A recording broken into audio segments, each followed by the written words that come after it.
वैदिक पंचांग दिनांक 30 जुलाई 2025, दिन बुधवार, विक्रम संवत 2082, गुजरात महाराष्ट्र अनुसार 2081, शक संवत 1947, आयन दक्षिणायन, ऋतु वर्षा ऋतु, मास श्रावण मास, पक्ष शुक्ल, तिथि षष्ठी, 31 जुलाई रात्रि 2:41 तक तत्पश्चात सप्तमी, नक्षत्र हस्त रात्रि 9:53 तक तत्पश्चात चित्रा, योग सिद्ध 31 जुलाई रात्रि 3:40 तक तत्पश्चात साध, राहु काल दोपहर 12:45 से दोपहर 2:23 तक, सूर्योदय सुबह 6:12, सूर्यास्त शाम 7:17, दिशा शूल उत्तर दिशा में, व्रत पर्व विवरण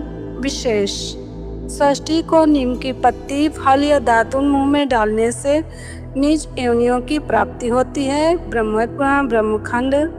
चतुर्मास के दिनों में तांबे व कांसे के पात्रों का उपयोग न करके अन्य धातुओं के पात्रों का उपयोग करना चाहिए।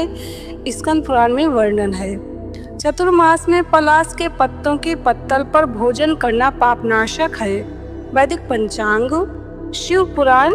श्रावण में शिव भक्त भगवान भोलेनाथ को प्रसन्न करने के लिए अनेक उपाय करते हैं। कुछ ऐसे ही छोटे और अचूक उपायों के बारे में शिव पुराण में भी वर्णन है। ये उपाय इतने सरल हैं कि इन्हें आसानी से किया जा सकता है। सावन में ये उपाय विधि विधान पूर्वक करने से भक्तों की हर इच्छा पूरी हो सकती है। ये उपाय इस प्रकार हैं। शिव पुराण में वर्णन है कि भगवान शिव जी को प्रसन्न करने के लिए ये उपाय इस प्रकार हैं।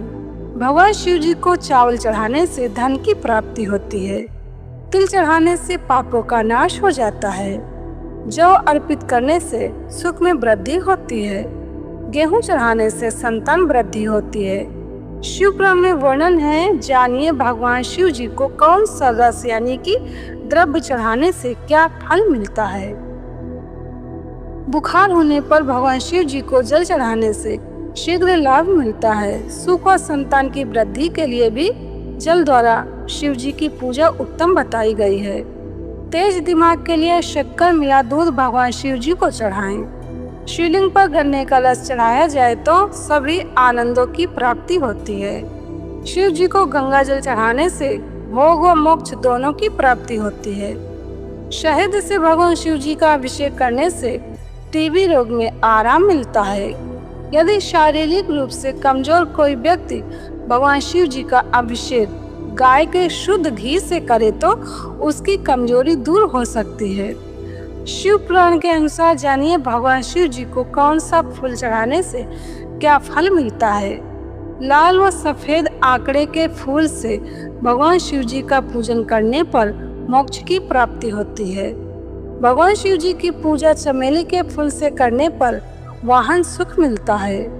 अलसी के फूलों से शिव जी की पूजा करने पर मनुष्य भगवान विष्णु जी को प्रिय होता है। शमी वृक्ष के पत्तों से पूजन करने पर मोक्ष प्राप्त होता है।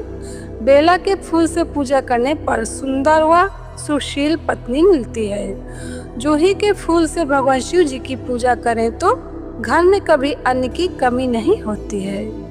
कनेर के फूलों से भगवान शिव जी की पूजा करने से नए वस्त्र मिलते हैं। हर श्रृंगार के फूलों से पूजन करने पर सुख संपत्ति में वृद्धि होती है। धतूरे के फूल से पूजन करने पर भगवान शंकर सुयोग पुत्र प्रदान करते हैं जो कुल का नाम रोशन करता है। लाल डंठल वाला धतूरा शिव पूजन में शुभ माना गया है। वैदिक पंचांग। वैदिक पंचांग संपादक अंजनी बहन नीलेश ठाकर। वैदिक पंचांग प्रकाशित सूरत शहर गुजरात। वैदिक पंचांग